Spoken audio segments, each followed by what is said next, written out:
Yo, what's good, campers? It's your boy Killer Beezy, and today I am here with another content creator video. Now, before we get into the video, this champion has been provided to me via Kabam through the content creator program. This champion will unfortunately not stay on my account. He will be on my account for a short period of time, and then he will be removed, unfortunately. Sad face. Yes. Before we get into the video and the discussion, I also want to note I do not in any way, shape or form encourage anybody to spend a hella load of money to try and get this champion in crystals. You know, if you want this champion, wait until he comes out in the 5-star featured crystals, save your shards, and you know, try your luck, man. But anyway, let's get into the video. Right, so I'm gonna put his abilities on the screen, you know how I do, and just talk about certain things that I like about the champion. Now, does the champion need to be duped? I believe his awakening ability helps him a bit more from a defensive perspective, because the awakened ability seems to sort of benefit him from a perspective of him having a chance to evade, and once he evades, it cancels out the stack of cruelty passives that you've stacked up. So obviously, if you're using him for offensive purposes, you obviously don't want to put yourself in a position where you're trying to stack up the cruelty passives and then you kind of lose them because he's auto evaded. So I think the awakened ability more benefits him if you're getting this champion to put him in your defense team. But besides that, he has 3 different stances. They're stances that I can't particularly see myself even remaining in for a long period of time. I do like all 3 of the stances. The first one being that you can shrug off a debuff when you enter that stance. The second one, and it also allows you to parry, which is without having the mastery, which is good.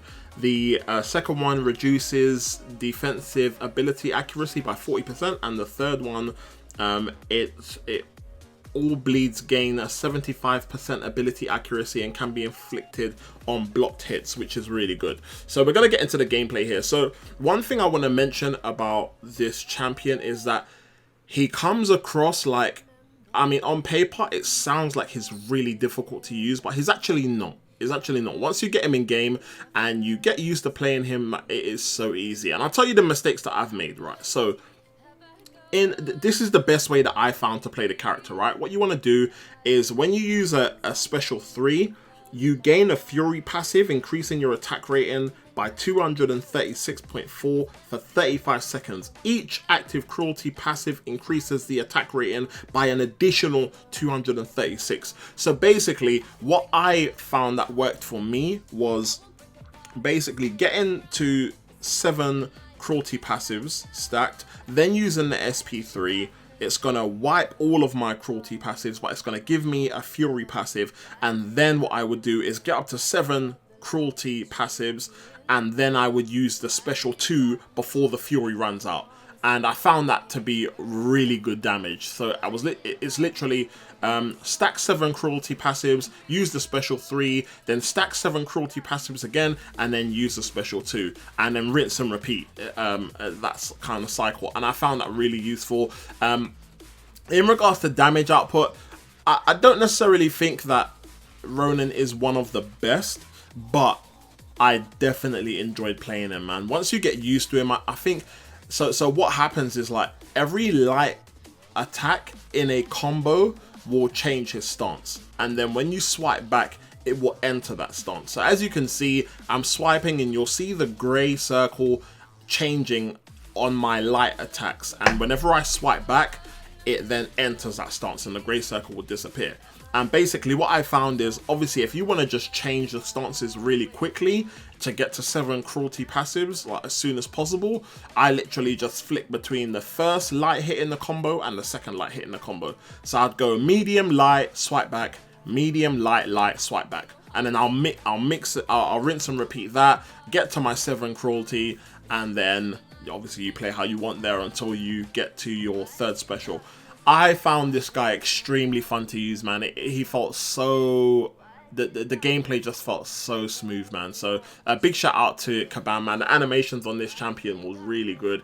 He will be a bit of a pain fighting on defense because it's going to take a while to get used to his animations, you know, but the animations were really good. I felt like I didn't try it too much in this, but you're going to see a moment where I get attacked by Winter Soldier and he applies a bleed on me, and I literally, after the first hit, I swipe back and I shrug it off as I enter one of the, I think it's called the guard stance. As I enter the guard stance, it will shrug off, which is obviously one of Ronin's abilities. So, you know, his abilities doesn't necessarily make him like the best champion in certain aspects, but it's always useful to have a decent champion that has a decent damage output that has additional abilities or utilities, you know. So I found that really useful.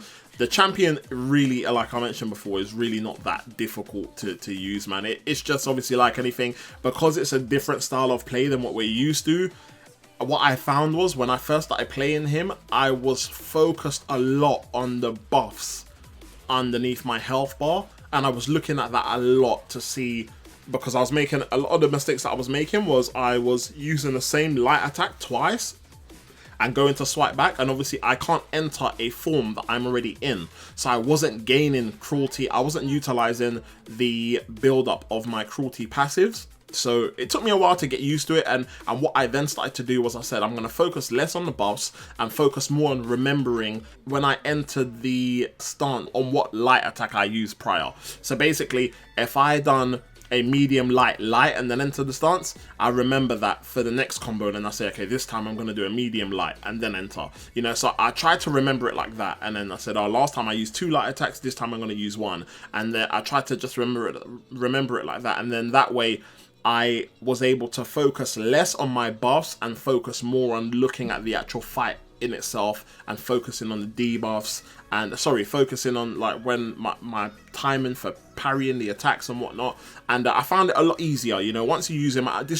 This video was like my 3rd or 4th fight with Ronin, and you know, when it got to this point, obviously still getting clipped, bit of a noob, but yeah, you know, when it got to this point in the fight, it was just a case of, you know, it was all running smooth. I didn't need to focus on the buffs that were applied to me. It was just a case of, you know, playing and having fun, man. And yeah, I was definitely enjoying playing with him. And I can only imagine, I mean, this was from a 4-star perspective, and I think he done quite well, because I think we managed to beat Winter Soldier in under 250 hits, which obviously isn't major damage compared to like some of the heavy hitters, but it's definitely still fairly decent in my opinion, man. So I definitely enjoyed this champion. I wouldn't quite put him in the god tier bracket, but I can imagine him as a 5-star would be amazing, man. Like, I can just imagine how much a 5-star rank 4 damage would be with the bleed and whatnot. But you guys let me know your thoughts, man. I mean, obviously the design of the character, how he looks, his animations,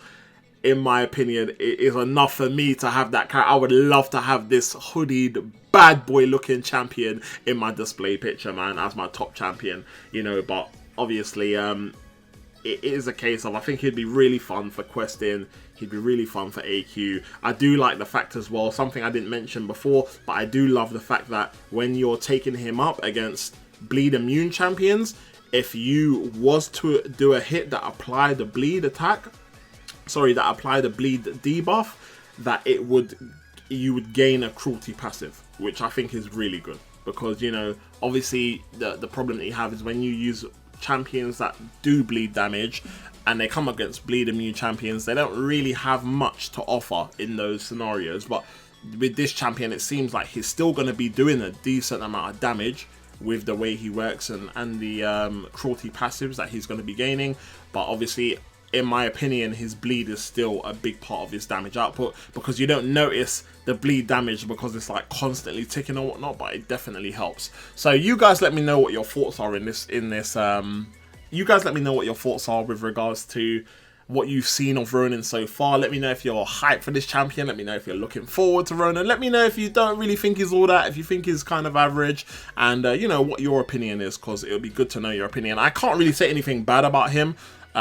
I didn't really find anything bad, man. He seems fairly decent to me, man. So you guys let me know your thoughts in the comments below, man. Thank you guys for watching. I hope you enjoyed the gameplay, besides the scrub parts. But it's been your boy Killer Beezy. Thank you guys for watching, and I will see you guys in the next video, man. Peace!